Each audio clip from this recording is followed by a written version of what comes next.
La máscara de la muerte roja. La muerte roja había asolado el país durante mucho tiempo. Nunca una epidemia había sido tan mortal y aterradora. La sangre era su símbolo, el color rojo era su sello. Empezaba con dolores agudos, mareos súbitos, después sangraban los poros y llegaba la muerte. Las manchas purpúreas en el cuerpo y en la cara de la víctima eran el aviso de la enfermedad, que la excluía de toda ayuda posible y de toda simpatía. La irrupción, avance y fin de la enfermedad se cumplían en media hora. Pero el príncipe próspero era feliz, audaz y prudente. Cuando sus dominios quedaron casi despoblados, llamó a su lado a 1000 caballeros y damas de su corte, y se retiró con ellos al seguro encierro de una de sus abadías fortificadas.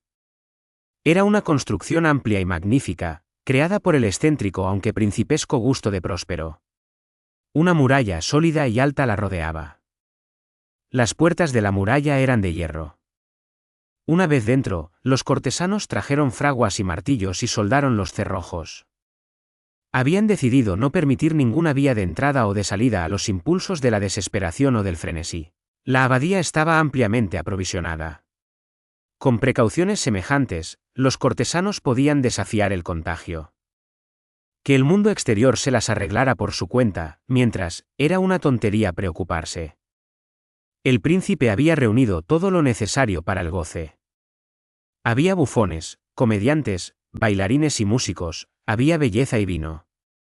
Todos los placeres y la seguridad estaban del lado de adentro. Afuera estaba la muerte roja. Al 5º o 6º mes de encierro, cuando la epidemia provocaba los más atroces daños, el príncipe próspero ofreció a sus 1000 amigos un baile de máscaras, haciendo gala de su más extravagante ostentación. Aquella mascarada era deliciosa, pero dejen que antes les describa los salones donde se celebraba. Eran 7, una serie imperial de aposentos. En la mayoría de los palacios, la sucesión de salones forma una larga galería en línea recta, pues las dobles puertas se abren hasta adosarse a las paredes, permitiendo que la vista alcance la totalidad de la galería. Pero aquí se trataba de algo diferente, como cabía esperar del amor del príncipe por las originalidades. Los aposentos estaban dispuestos con tal irregularidad que la visión no podía abarcar más de uno a la vez. Cada 20 o 30 metros había un brusco recodo, y en cada uno nacía un nuevo efecto. A derecha e izquierda, en mitad de la pared, una ventana gótica muy alta daba a un corredor cerrado que seguía el contorno de la serie de salones. Las ventanas tenían vitrales cuya coloración variaba con el tono dominante de la decoración del aposento.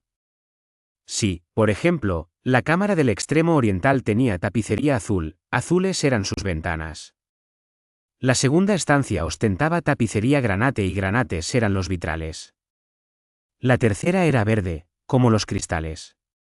La cuarta había sido ornada con tonos anaranjados, la quinta era blanca, la sexta, violeta. El 7º aposento estaba cubierto de cortinas de terciopelo negro, que ocupaban el techo y las paredes, cayendo en pliegues sobre una alfombra del mismo material y color. Pero en esta cámara, el color de las ventanas no correspondía a la decoración. Los cristales eran rojos, del color de la sangre. A pesar de la abundancia de adornos de oro que aparecían por todos lados, en aquellos 7 aposentos no había lámparas ni candelabros, ni velas ni arañas.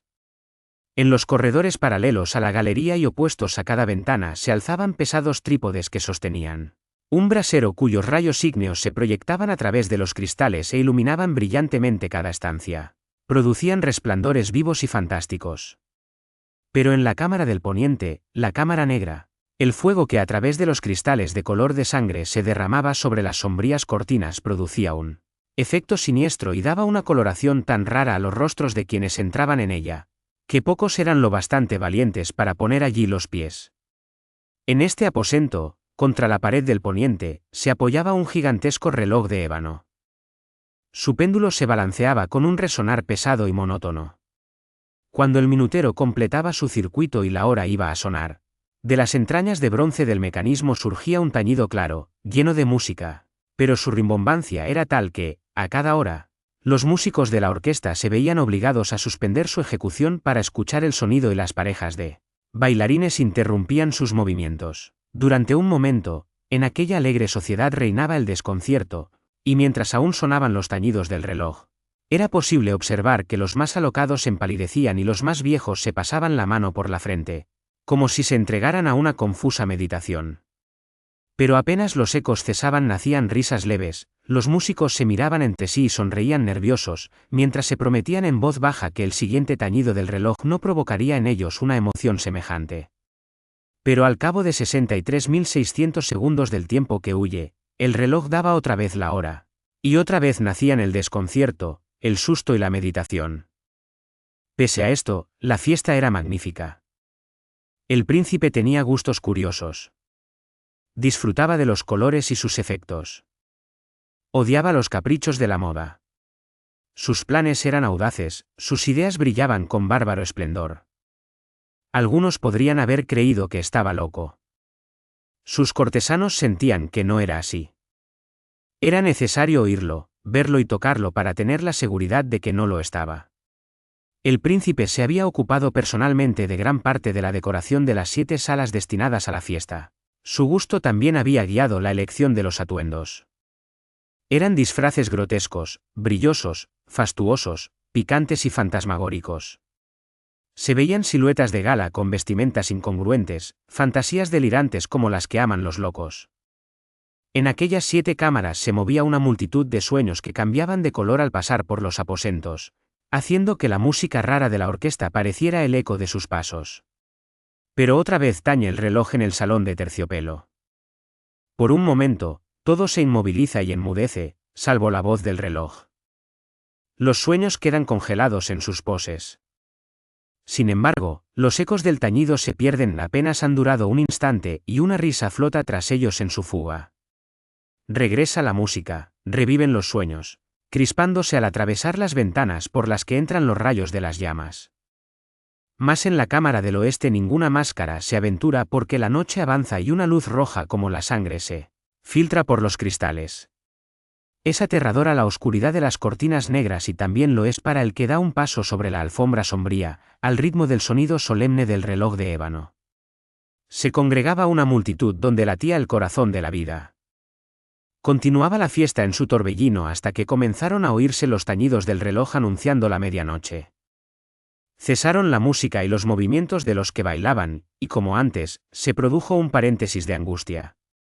Pero esta vez el reloj debía tañer 12 campanadas, y con más tiempo, los pensamientos invadieron las meditaciones de la multitud.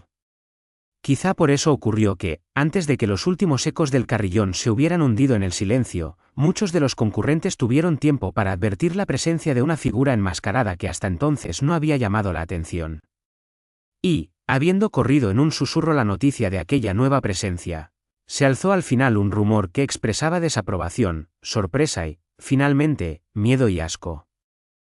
En una asamblea de fantasmas como la que acabo de describir es de imaginar que una aparición ordinaria no hubiera provocado semejante conmoción. El desenfreno de aquella mascarada no tenía límites, pero la figura en cuestión iba más allá de lo que el liberalismo del príncipe toleraba. En el corazón de los más aventureros hay cuerdas que no pueden tocarse sin emoción. Aún el más relajado de los seres, para quien la vida y la muerte son un juego, sabe que hay cosas con las cuales no se puede jugar. Los concurrentes parecían sentir en lo más hondo que el traje y la apariencia del desconocido no revelaban ni ingenio ni decoro. Su figura, alta y flaca, estaba envuelta de la cabeza a los pies en una mortaja. La máscara que ocultaba el rostro se parecía de tal manera a la cara de un cadáver, que el examen más detallado se habría visto en dificultades para descubrir el engaño. Aquella masa excitada podía tolerar, y aprobar, semejante disfraz. Pero el enmascarado se había atrevido a asumir las apariencias de la muerte roja. Su mortaja estaba salpicada de sangre, su frente y su cara, manchadas por el horror escarlata. Cuando los ojos del príncipe próspero descubrieron la imagen, que con un movimiento lento se paseaba entre los bailarines, se conmovió, primero de terror, después de disgusto, finalmente de rabia. ¿Quién se atreve?, preguntó, con voz amenazante, a los cortesanos que lo rodeaban. ¿Quién se atreve a insultarnos con esta broma sacrílega? Sométanlo y desenmascárenlo, para que sepamos a quién vamos a ahorcar al alba. El príncipe próspero dio esta orden en el salón azul, el del este. Su vozarrón de hombre fuerte sonó claramente en las 7 salas, mientras la música se silenciaba a una señal de su mano. Luego de sus palabras, los presentes se acercaron al intruso, quien, en ese momento, estaba a su alcance y se acercaba al príncipe con pasos serenos. Pero la desconfianza que la figura enfermiza del enmascarado había producido en los cortesanos impidió que alguien lo detuviera, y así, sin impedimentos, pasó a 1 metro del príncipe. Mientras todos retrocedían hasta pegarse a la pared, siguió andando sin parar, con el mismo paso solemne del principio. De la cámara azul pasó a la púrpura, de la púrpura a la verde, de la verde a la anaranjada, desde esta a la blanca y de allí, a la violeta, antes de que nadie se hubiera decidido a detenerlo. Pero entonces el príncipe Próspero, loco de rabia y de vergüenza por su momentánea cobardía, se lanzó a la carrera a través de los 6 aposentos, sin que nadie lo siguiera por el miedo que a todos paralizaba. Puñal en mano, se acercó impetuosamente hasta llegar a 3 o 4 pasos de la figura, que seguía alejándose, cuando ésta, al alcanzar el extremo del aposento de terciopelo, se volvió de golpe y enfrentó a su perseguidor. Se escuchó un grito mientras el puñal caía luminoso sobre la alfombra negra, el príncipe Próspero caía muerto. Poseídos por la audacia de la angustia, numerosas máscaras se lanzaron al salón negro, pero al apoderarse del desconocido, cuya alta figura permanecía erecta e inmóvil a la sombra del reloj de ébano, retrocedieron con horror al descubrir que el sudario y la máscara cadavérica que con tanta rudeza habían aferrado, no contenían ninguna figura tangible. Y entonces reconocieron la presencia de la muerte roja. Había venido como un ladrón en la noche. Uno por uno, y manchados de sangre, se fueron derrumbando los invitados a la orgía, morían en la desesperada actitud de su caída. La vida del reloj de ébano se extinguió con la del último de aquellos seres alegres. Las llamas de los trípodes se apagaron, y las tinieblas y la pudrición y la muerte roja se apoderaron de todo. Fin. Gracias por acompañarnos hasta el final del relato. Si deseas recibir actualizaciones sobre nuestras historias, te invitamos a suscribirte al canal y a darle un me gusta para que podamos seguir compartiendo relatos y libros. Nos vemos pronto.